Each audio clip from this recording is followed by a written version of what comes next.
যে প্রশ্নটি ছিল আমার এক প্রিয় ভাইয়ের, এবং তিনি জানাজা বিষয় নিয়ে মানুষ মারা যান, যে মানে গোসল করার ব্যাপারটা আর কি, উনি তাকে গোসল করানোর আগে ওই পরিবারের সদস্য বা কেউ গোসল করতে পারবে? হ্যাঁ পারবে।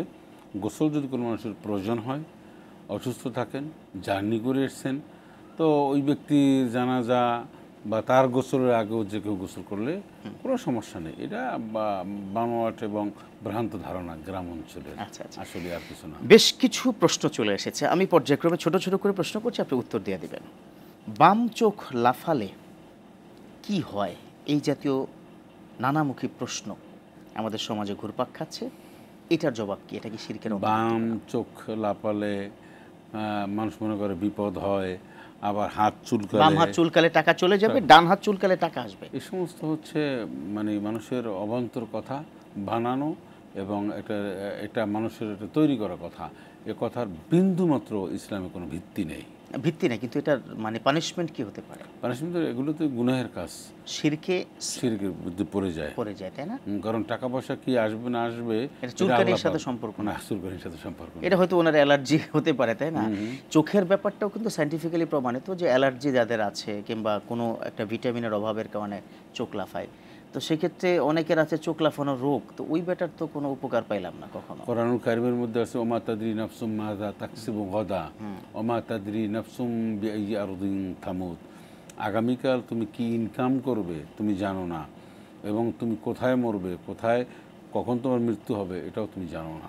এটা আল্লাহ পাক ভালো জানেন। সুতরাং এগুলি আমরা, এই কুসংস্কার এগুলি আমাদের পরিহার করতে হবে, বর্জন করতে হবে, সবাইকে এটা জানিয়ে দিতে হবে। এই সমস্ত কথাবার্তা বিশ্বাস করাটাও ভয়াবহ গুনাহ, শিরকের অন্তর্ভুক্ত। এই যে একজন দর্শকের ফোন নিয়ে নিচ্ছি। প্রিয় দর্শক, কে বলছেন, কোথা থেকে বলছেন, প্রশ্নটি করুন।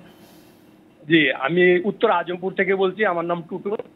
আমার মেয়ের বছর, বিয়ে হইতেছে না, মাশাআল্লাহ ভালো, কেমিস্ট্রিতে মাস্টার, কিন্তু অনেকে বলে যে হুজুর কবিরা যে বন্ধ করে বা বন্ধ করে, কিন্তু আমি বিশ্বাস করি না। কিন্তু এই জন্য আমি জানতে চাইছি এখন আমি কি করব। কি করতে পারবেন আপনি, বা আপনার কি করণীয়? থাকুন আর টিভির সাথেই ইনশাআল্লাহ প্রশ্ন উত্তর পেয়ে যাচ্ছেন। যে মেয়েটার বয়স প্রায় 30 বছর এবং খুব মানে উনি যে শুনেছি উনি যে বিশ্বাস করেন না, এটা ঠিক না। আমি সম্প্রতি দেশে সফর করেছি, সেই দেশটিতে সবচেয়ে কালো জাদু বেশি হয় মরক্কোতে প্রচুর কালো জাদু, এবং বিশ্বের মধ্যে অন্যতম সেরা। এবং একটি জায়গার নাম হচ্ছে মেকনেস, সেখানে এরকম একটা বিশাল এরিয়া রয়েছে, সেখানে অনেকগুলি সমস্যা হয়, এর মধ্যে অন্যতম হচ্ছে যা কালো জাদু, ওখানে চর্চা হয়। তো আমরা এটা সততা পেয়েছি, একটা গোরস্থানে আমরা গিয়েছিলাম। গোরস্থানে গিয়ে আমরা দেখেছি যে সেখানে পুতুল, তারপর আরও হাড্ডি টাড্ডি অনেক, ওই যে কালো জাদু করা হয় সেগুলি আমরা দেখেছি। এই যে বিবাহ শাদী যাতে না হতে পারে সেজন্য আটকিয়ে রাখে, এটি সত্য, এটা সম্ভব, এটা হতে পারে। সেজন্য বড় বড় আলেমদের কাছে আপনি যান, বা এইগুলি যারা বোঝে তাদের কাছে গিয়ে, পাশাপাশি রুকাইয়াও কিন্তু করতে পারেন। ওই রুকাইয়ের কথাই আমি বলছি, রুকাইয়া আপনি করুন। রুকাইয়াটা কি?